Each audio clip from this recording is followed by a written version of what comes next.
Tamparan keras dari kakakku menyentuh pipiku tepat di tengah pesta ulang tahun ayah yang ke-60. Suara tepuk tangan tamu langsung berhenti. Rina berdiri di sampingku gemetar memegang tanganku yang dingin.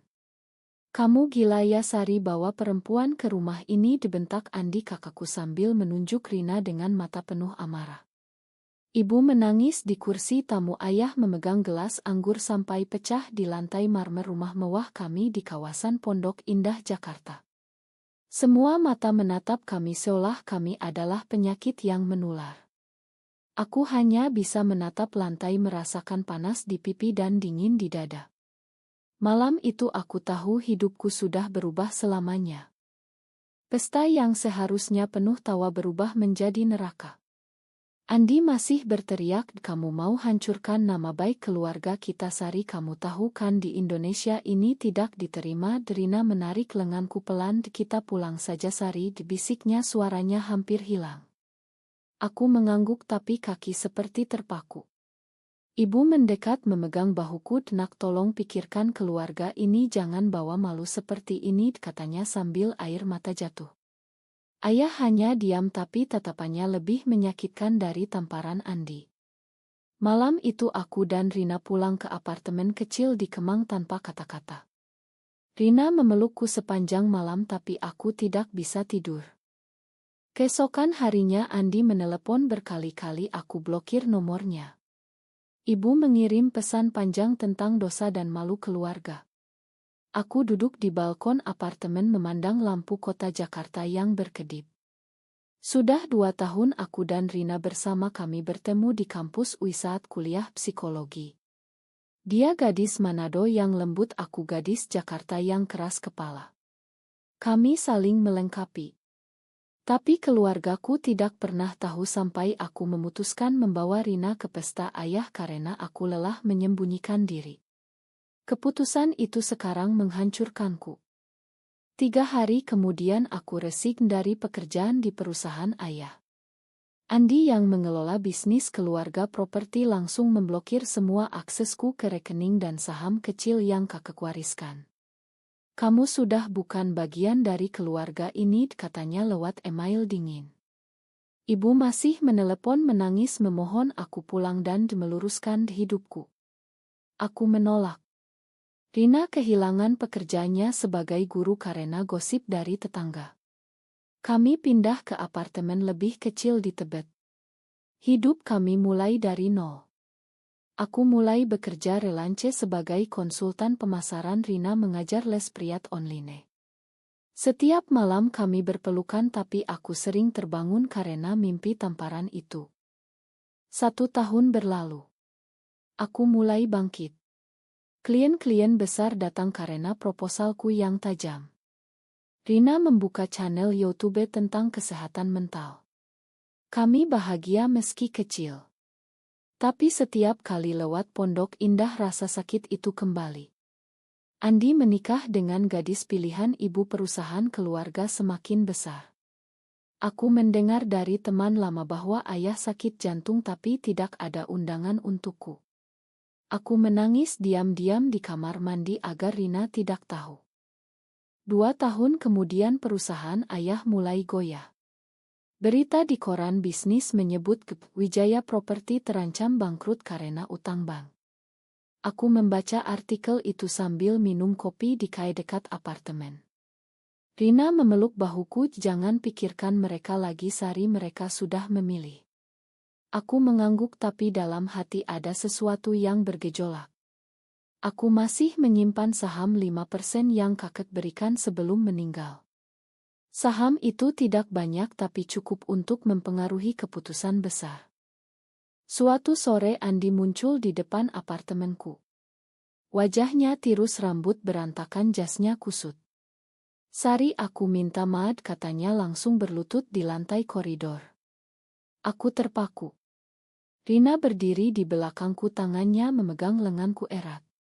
"Kamu harus tanda tangani kontrak merger dengan investor Singapura," lanjut Andi, suaranya gemetar.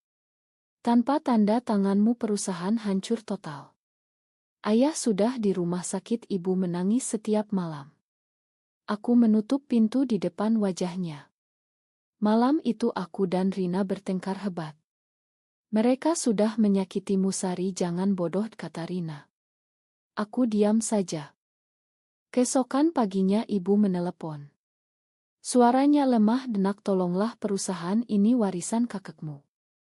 Andi sudah menyesal. Aku pergi ke rumah sakit tempat ayah dirawat. Di sana Andi duduk di kursi tunggu, kepalanya tertunduk. Saat melihatku dia bangkit dan sekali lagi berlutut di depan semua orang.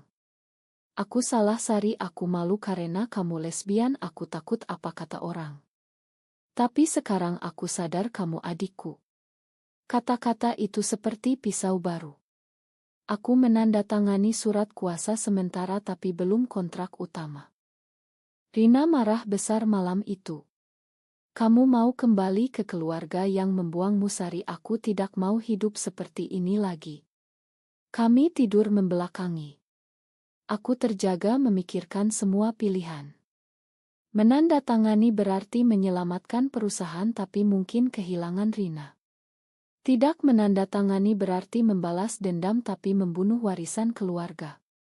Tekanan sosial di Indonesia membuat semuanya semakin berat. Teman-teman lama masih bergosip di grup WA.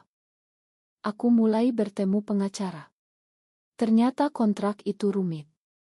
Investor Singapura hanya mau jika aku yang menandatangani sebagai pemegang saham minoritas karena ada klausul kakek dulu. Andi tidak bisa melakukannya sendiri. Seminggu penuh aku bolak-balik kantor notaris. Rina semakin dingin. Dia bilang kamu lebih memilih keluarga yang membenci kita daripada aku. Kata-kata itu menyakitkan. Pertemuan dengan investor di Hotel Bintang 5 di Sudirman menjadi titik balik. Aku duduk di meja besar, Andi di sebelahku, wajahnya pucat. Investor itu orang Singapura bernama Mertan, bertanya langsung, kenapa Anda yang harus menandatangani bukan kakek Anda? Aku menjawab jujur, karena warisan kakek saya hanya menginginkan saya yang memegang hak itu. Andi menunduk. Di luar ruangan ibu menunggu dengan doa. Malam setelah pertemuan Andi mengajakku makan malam berdua di restoran tua di Menteng. Sari, aku tahu aku jahat dulu. Aku takut kalau orang tahu adikku lesbian perusahaan akan rugi citra. Tapi sekarang aku sadar aku yang salah.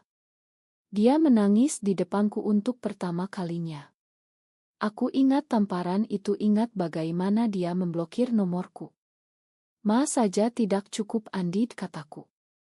Tapi dalam hati aku mulai goyah. Rina menelepon saat aku pulang. Sari, kalau kamu tanda tangani kita selesai. Suaranya dingin. Aku pulang ke apartemen menemukan koper Rina sudah dikemas. Aku pindah ke rumah temanku dulu. Kamu harus pilih, Sari, keluarga atau aku. Pintu ditutup pelan. Malam itu aku menangis sendirian.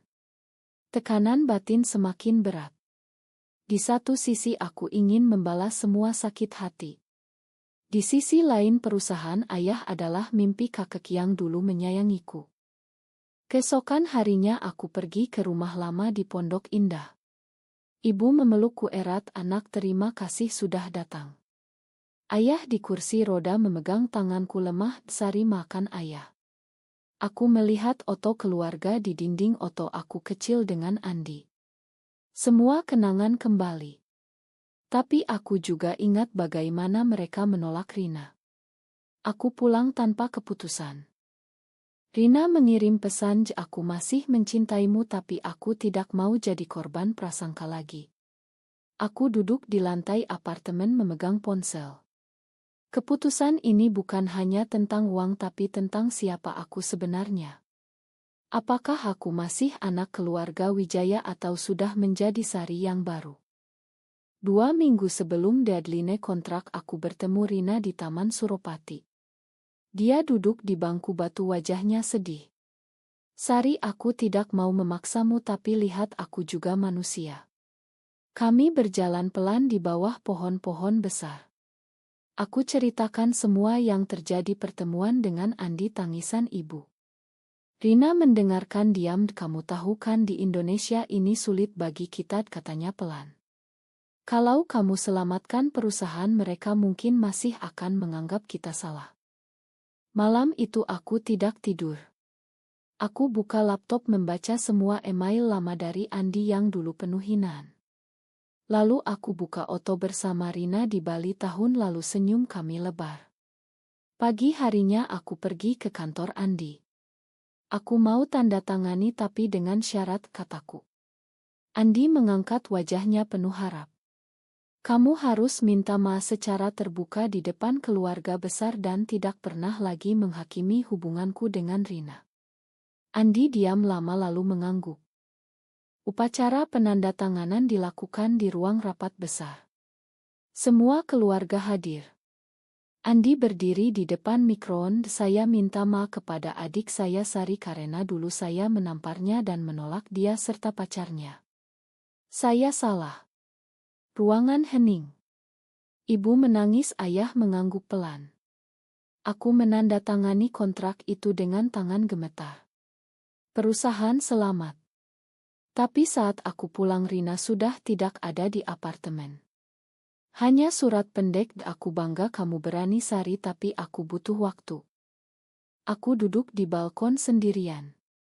Angin malam Jakarta terasa dingin.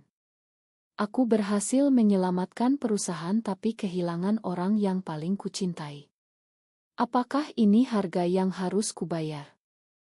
3 bulan setelah penandatangan perusahaan mulai bangkit lagi. Andi sering mengajakku rapat sebagai konsultan.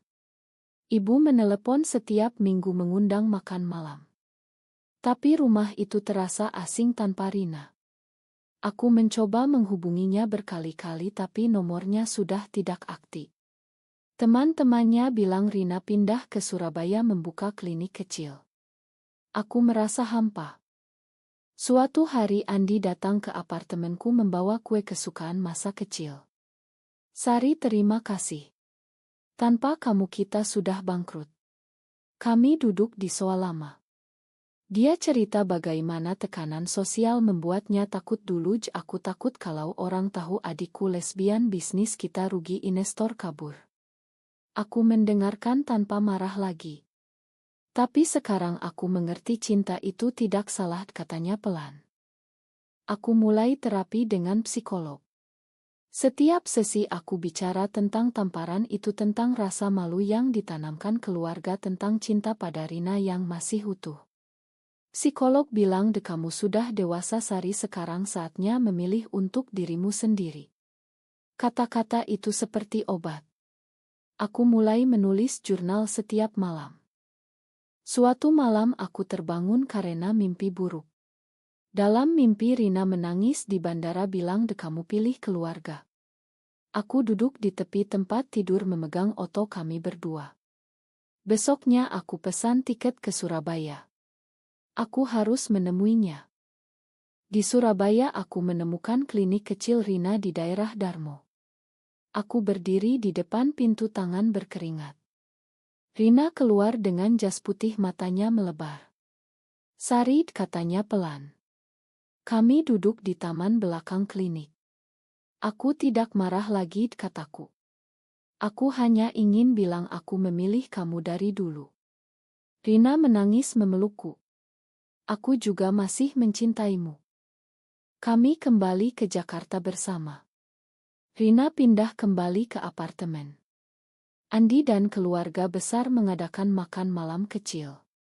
Kali ini tidak ada penghakiman. Ibu memeluk Rina pelan, selamat datang di keluarga. Ayah hanya tersenyum lemah tapi tulus. Aku tahu perubahan ini tidak instan tapi setidaknya pintu sudah terbuka. Perusahaan berjalan lancar, aku tetap sebagai konsultan eksternal. Andi belajar banyak tentang penerimaan. Kadang kami bertengkar kecil tentang masa lalu tapi selalu diakhiri pelukan.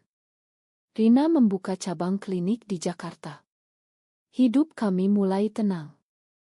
Tapi di dalam hati aku masih sering bertanya-tanya.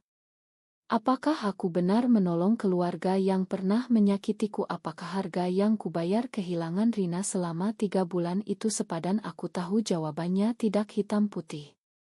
Sekarang setelah semua yang terjadi aku ingin bertanya padamu pembaca yang baik. Apakah membalas dendam dengan membiarkan perusahaan keluarga hancur adalah pilihan yang benar atau memakan dan menolong adalah keputusan yang lebih mulia meski menyakitkan?